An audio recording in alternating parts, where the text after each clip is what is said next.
हेडलाईन्सचे प्रायोजक आहे NBC bearings, लांब पळण्यासाठी। 12 तासानंतर मुंबई पूर्वपदावर, मात्र मुंबईला पावसाचा ऑरेंज अलर्ट। प्रशासनाकडून नागरिकांना काळजी घेण्याच्या सूचना। पुणे, सातारा, सिंधुदुर्ग, रत्नागिरीला पावसाचा रेड अलर्ट। प्रशासनाकडून नागरिकांना सतर्कतेचा इशारा। ठाणे, पालघर, रायगडला अतिमुसळधार पावसाचा इशारा। प्रति तास 40 ते 50 किलोमीटर वेगाने वारे वाहण्याची शक्यता।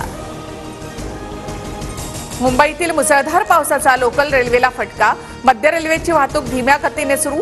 सकाळी कामावर जाण्यासाठी चाकरमान्यांचा रेल्वे ट्रॅकवरून पायी प्रवास। 5 तासानंतर हार्बर मार्गावरील ठप्प झालेली वाहतूक सुरळीत सुरू। रेल्वे रुळावरील पाणी काढण्यात रेल्वे प्रशासनाला यश। मुंबईतील नालेसफाईवरून राजकारण सुरू। 2 वर्षात सरकारने कुठलीही तयारी केली नाही। ठाकरे गटाच्या सुनील प्रभूंचा आरोप। तर 25 वर्षात ठाकरे गटानं काही केलं नाही, आशिष शेलार यांचा पलटवार। मुख्यमंत्री एकनाथ शिंदेंकडून पावसाचा आढावा। परिस्थिती पूर्ववत आणण्याचा प्रयत्न सुरू। मुख्यमंत्री एकनाथ शिंदे यांची माहिती।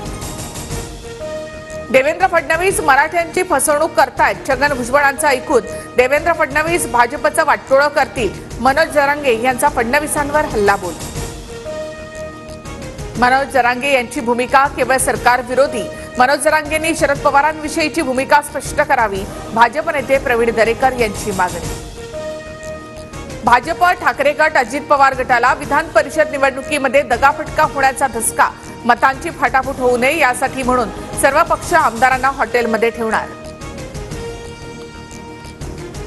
बहुजन विकास आघाडीच्या हितेंद्र ठाकूर यांच्या भूमिकेकडे लक्ष। हितेंद्र ठाकूर यांनी घेतली शरद पवार यांची भेट। तर शिंदे गटाच्या बैठकीला सुद्धा हितेंद्र ठाकूर यांची उपस्थिती। तासगावमध्ये राष्ट्रवादीच्या कार्यकर्त्यांनी शरद पवारांसमोर रोहित पाटलांचे बॅनर झळकावले। आमचं ठरलंय यंदा दादाच आमदार, अशा आशयाचे बॅनर झळकावण्यात आले। लंडनमध्ये असलेली वाघनखं छत्रपती शिवाजी महाराजांची असल्याचा कोणताही पुरावा नाही। व्हिक्टोरिया अँड अल्बर्ट म्युझियमची इतिहासकार इंद्रजित सावंतांना माहिती। वाघनखांबाबत सरकारने जनतेची फसवणूक करू नये। वाघनखांविषयी शासनाने स्पष्टता करावी। विरोधी पक्षनेते वडेट्टीवारांची प्रतिक्रिया। भुसावळमधील हातनूर धरणाचे 10 दरवाजे उघडले। धरणातून तापी नदी पात्रामध्ये 19,105 क्युसेक्स पाण्याचा विसर्ग। कोल्हापूरमध्ये पंचगंगा नदीच्या पाण्याच्या पातळीमध्ये झपाट्याने वाढ। कोल्हापूरमध्ये पंचगंगा नदीची पाणी पातळी 30 फुटांवर, तर इचलकरंजी शहरामध्ये 57 फुटांवर। कोल्हापूर जिल्ह्यातील 51 बांधारे पाण्याखाली। राधानगरी धरणातून 1,300 क्युसेक्सना विसर्ग सुरू। कुडाळजवळील पावशी गावाला पुराचा वेढा। पुरात अडकलेल्या लोकांना बाहेर काढण्याचं काम सुरू।